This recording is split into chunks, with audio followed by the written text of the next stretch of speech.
Moi, je suis Cheikh Ahmed Tidiane Diop. Je suis un aménagiste, consultant et spécialiste en gestion des ressources naturelles et développement durable et en décentralisation.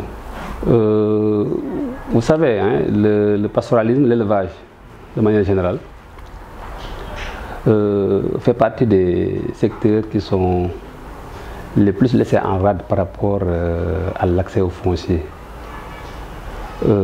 Et c'est une situation qui n'est pas circonstancielle au principe des textes qui régissent l'accès à la terre.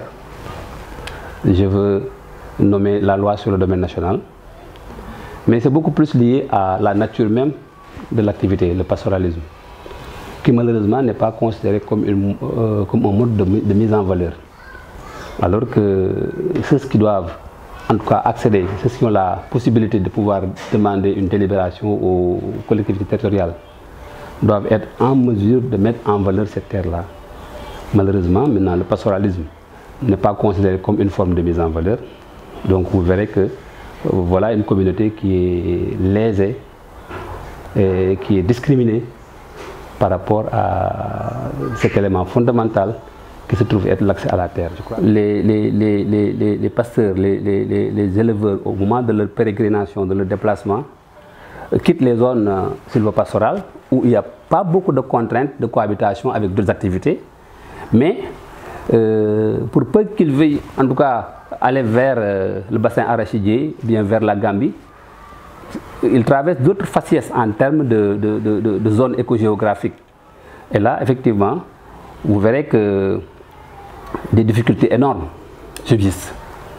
D'abord, si le déplacement se fait très tôt, je veux dire après l'hivernage, parce que c'est un mouvement qui est vraiment minutieusement bien organisé, avec des trajets bien identifiés, mais avec son lot de contraintes. Donc je disais tantôt que si le déplacement se fait précocement, les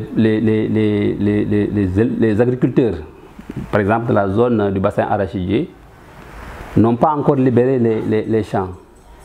Donc les récoltes sont encore sur les champs. Peut-être si c'est l'arachide, on a déjà déterré, on a déjà mis en meule, mais on n'a pas encore battu. Le battage, le vannage, en tout cas le transport au niveau des concessions n'est pas encore effectif. Et là, il y a beaucoup de risques de divagation, surtout s'il n'y a pas d'aménagement, parce qu'actuellement, il y a des initiatives quand même louables qu'on commence à noter avec l'identification et la matérialisation de couloirs de transhumance nord-sud, ouest-est, et même d'autres axes un peu transversaux qui permettent effectivement de juguler en tout cas ces conflits potentiels-là. Maintenant, pourvu que l'ensemble des parties prenantes puissent jouer leur rôle, je pense aux collectivités, surtout par rapport aux fonciers, je crois que les couloirs de transhumance doivent être bien identifiés, bien cartographiés, balisés, parce que c'est ça l'esprit du décret 80-0628, qui voudrait que ce soit en tout cas des balises peintes en bleu et blanc, avec des amplitudes de 200 à 100 mètres, dépendamment de la végétation de la zone, mais visible, hein, parce que ça doit la hauteur sous sol, après le sol, donc ça doit faire au moins 1,50 m. Et là, avec une délibération du conseil pour dire que voilà les couloirs de transhumance pour notre zone. Et les chefs de village aussi ont un rôle très important à jouer, parce que c'est des acteurs qui interviennent dans l'installation des populations pour le foncier à usage d'habitation. Hein? Donc voilà un certain nombre d'acteurs qui, si chacun joue son rôle, je crois que les autorités administratives auront moins de problèmes de conflits ou bien de heurts entre éleveurs et pasteurs au niveau de leur zone. Bon, mais si on parle de couloirs de transhumance, il y a des infrastructures connexes qui doivent accompagner ces couloirs-là. C'est les aires de repos, mais avec des conventions aussi, mais avec beaucoup de sensibilisation. Je crois que les gens vont mettre beaucoup d'accent sur l'ingénierie génie civil comme ça, dans les problématiques de développement du pastoralisme, en laissant à rade ce qui est ingénierie sociale. Moi, ce que je considère comme ingénierie sociale, c'est la sensibilisation, c'est les aspects liés à la communication.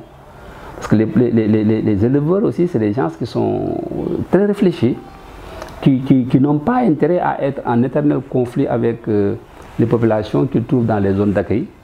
Et pour preuve, vous verrez que les propriétaires des grands troupeaux quittent la zone nord, viennent en éclaireur au niveau des zones d'accueil potentielles pour discuter avec le ndiatégué, comme ils l'appellent, pour pouvoir en tout cas permettre à leurs bergers d'être accueillis, mais dans des conditions de convivialité et de paix requises. C'est des processus, hein, c'est des processus très complexes et qui demandent beaucoup de rigueur.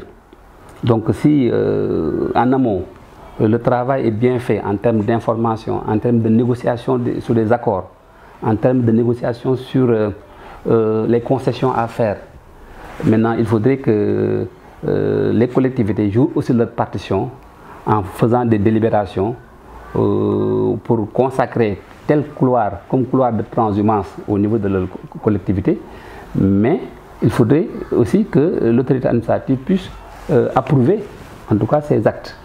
Et voilà un certain nombre de principes qu'il faudrait mettre en place et l'appliquer pour pouvoir parler de sécurisation de ces couloirs-là.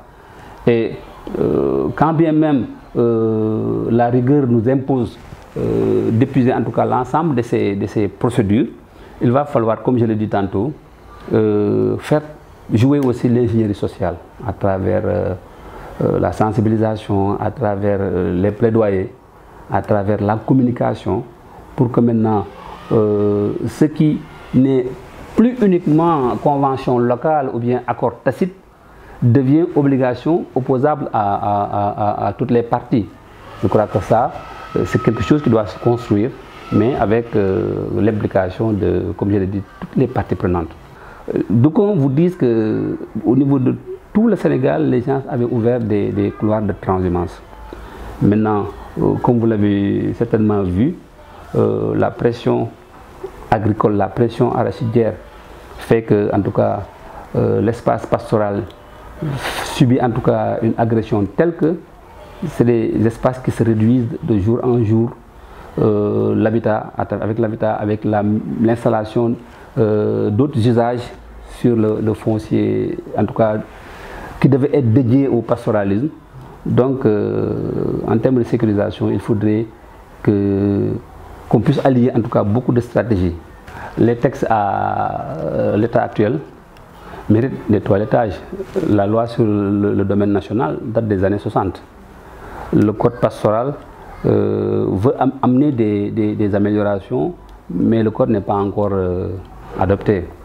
Même à l'état, je crois qu'il y a beaucoup de choses à dire, hein. Je ne sais pas si vous l'avez déjà parcouru, mais il y a beaucoup de dispositions qui méritent quand même d'être encore discutées avec les populations. Et ça se gagne lorsqu'on aura compris que le pastoralisme est déjà une forme de mise en valeur. Ça, il faudrait que les gens se battent pour vraiment consacrer cela. Et là, il faut que ça figure dans ce code pastoral-là. Ensuite, il faudrait évaluer déjà ce qu'on est en train de faire avec les unités pastorales, capitaliser, mais mettre ça aussi à l'échelle. Je crois que toute la zone sylvo-pastorale doit être saturée en unité pastorale. Et même, il y a une partie du bassin arachidier, surtout vers le Saloum, où il y a en tout cas équipotence entre les activités pastoralistes et les activités agricoles. Il y a lieu aussi de mettre des unités pastorales dans ces zones. Et ça va aider à pacifier le climat, en tout cas à réduire les conflits, mais à permettre aussi à cette activité qui me semble très importante au niveau de l'économie de notre pays, à pouvoir vraiment s'épanouir, c'est-à-dire le pastoralisme. Donc il faut appliquer les textes, mais il faut aussi définir des conventions locales acceptées par les populations.